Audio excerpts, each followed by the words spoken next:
Assalamualaikum warahmatullahi wabarakatuh. Terima kasih Bapak Ibu Guru PAI Pendidikan Agama Islam. Di kesempatan kali ini kita akan membahas tentang hukum nikah dalam Islam. Nah, pembahasan ini sesuai dengan kisi-kisi Pretes tahun 2022 dan nanti sebelum kita membahas kita akan bedah dulu kisi-kisinya. Nah, khusus pada video kali ini kita akan membahas tentang soal dan kisi-kisi nomor 5.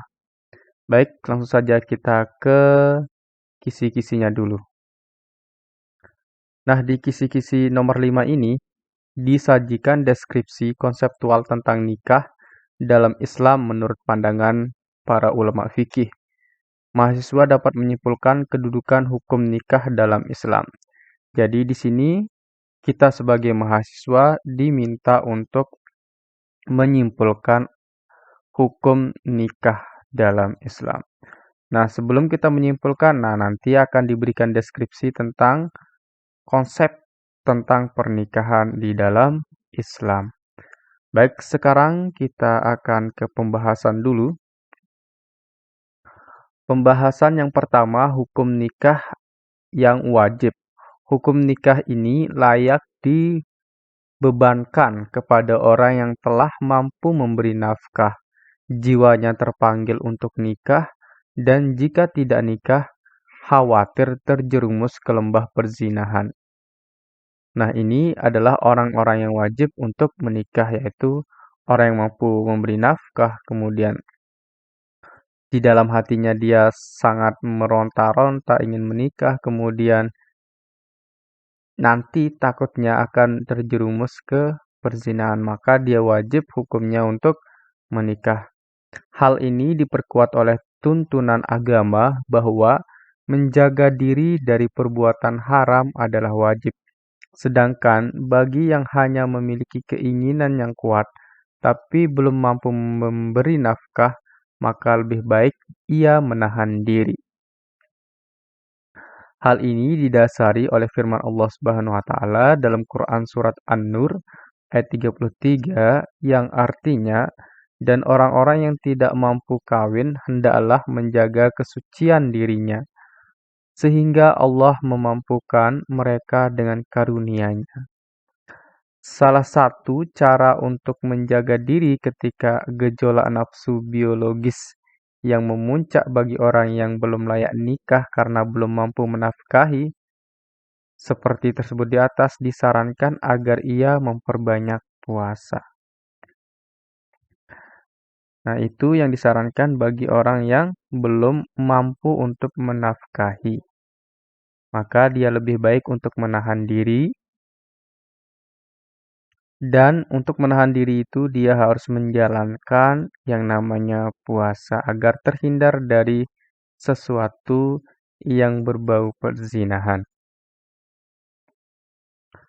Baik, hukum yang kedua di sini ada sunnah. Hukum ini pantas bagi orang yang merindukan pernikahan dan mampu memberi nafkah, tapi sebenarnya ia masih mampu menahan dirinya dari perbuatan zina. Maka bagi orang seperti ini, hukum nikah menjadi sunnah. Akan tetapi, jika demikian kondisinya, nikah lebih baik baginya daripada membujang karena dalam nikah terdapat ibadah yang banyak. Sedangkan membujang atau tidak nikah itu seperti para pendeta Nasrani yang dilarang oleh Rasulullah.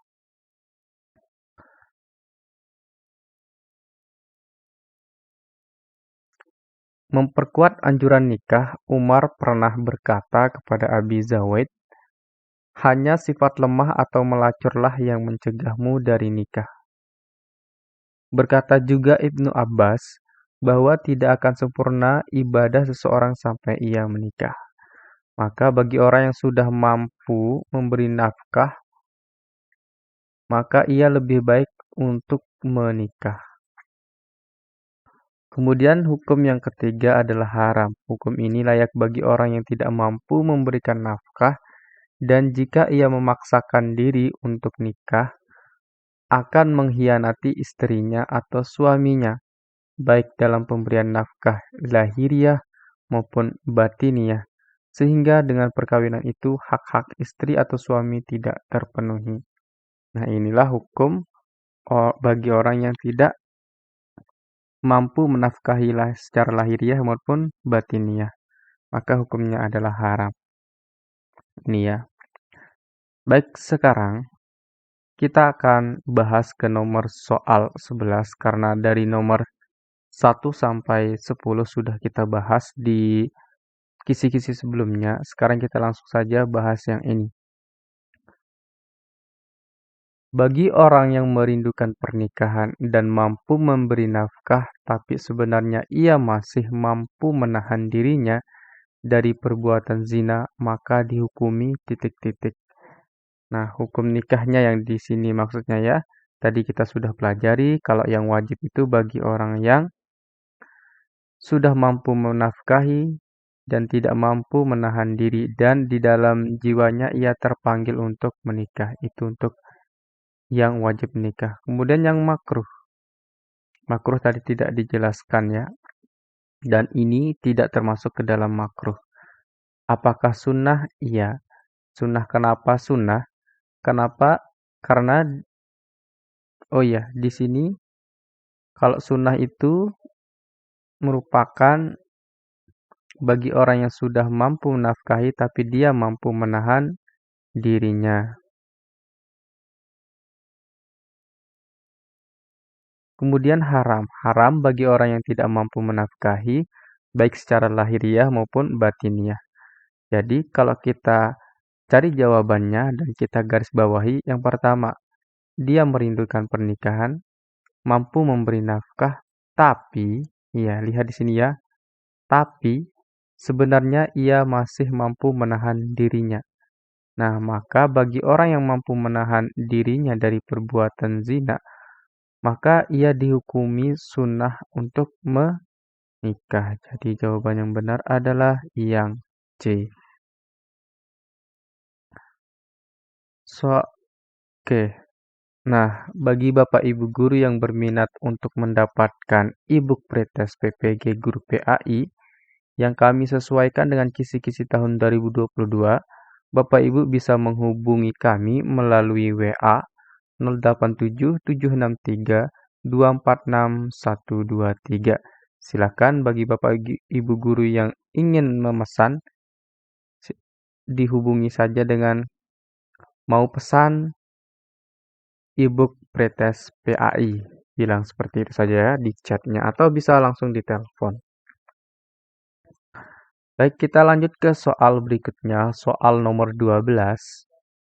Bagi orang yang telah mampu memberi nafkah, jiwanya terpanggil untuk nikah dan jika tidak nikah, khawatir terjerumus ke lembah perzinahan, maka nikah baginya dihukumi. Nah, kalau kita garis bawahi bahwa dia itu sudah mampu menafkahi, kemudian terpanggil jiwanya untuk menikah, dan dia kalau tidak menikah nanti ditakutkan akan terjerumus ke perzinahan, maka orang ini dihukumi apakah A. wajib, B. makruh, C. sunnah, D. haram.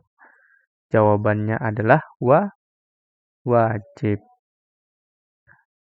Kemudian kalau misalkan sunnah tadi sudah kita bahas di soal nomor 11. Sunnah itu bagi orang yang sudah mampu menafkahi, terus dia terpanggil jiwanya, tapi dia mampu untuk menahan dirinya terhadap perzinahan, maka dia dihukumi nikah.